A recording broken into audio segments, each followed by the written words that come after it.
Zee 24 तास एक पाऊल पुढे। पुणे रेल्वे स्थानकामध्ये आज एक वेगळी ट्रेन दाखल झाली। दुष्काळी जनतेला दिलासा देणारी ही ट्रेन आहे। या गाडीतून शेकडो टन चारा रेल्वेच्या धक्क्यावर दाखल झाला। रेल्वेने पुण्यात आलेला हा चारा ट्रकमधून दुष्काळी भागासाठी पाठवण्यात येणार आहे। भारतीय जैन संघटनेने मध्य प्रदेशातून हा चारा मागवलाय आणि या आगळ्या वेगळ्या समाजकार्याचा आढावा घेतलाय आमचे पुण्याचे प्रतिनिधी नितीन पाटोळे यांनी।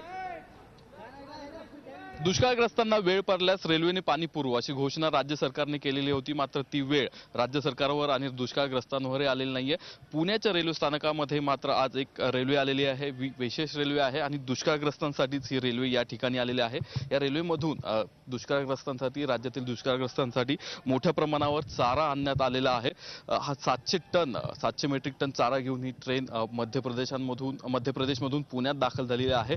यातलं 300 मेट्रिक टन चारा साधारणतः पुण्यात उतरवला जाणार आहे आणि पुण्यातून उस्मानाबाद असेल, सोलापूर असेल, पुणे असेल किंवा बीड असेल या जिल्ह्यांना या ठिकाणाहून हा चारा पोहोचवला जाणार आहे। या ठिकाणी हा ट्रक आपण पाहू शकतो। या ट्रक मधून हा चारा दुष्काळग्रस्त भागांमध्ये पाठवला जाणार आहे। किती चारा आपण आज मागवलेला आहे, कुठे पाठवणार आहोत, कुठनं आणलेला आहे त्याविषयी माझ्याकडे आम्ही भारतीय जैन संघटनेच्या माध्यमाने 30 छावण्या महाराष्ट्रामध्ये सुरू आहेत आणि त्या 30 छावण्यामध्ये 10,000 जनावर आहेत।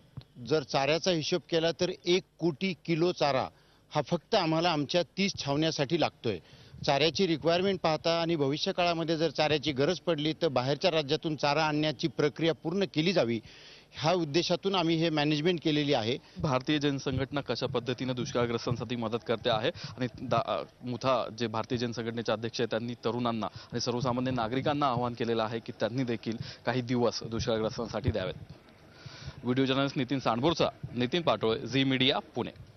झी 24 तास एक पाऊल पुढे।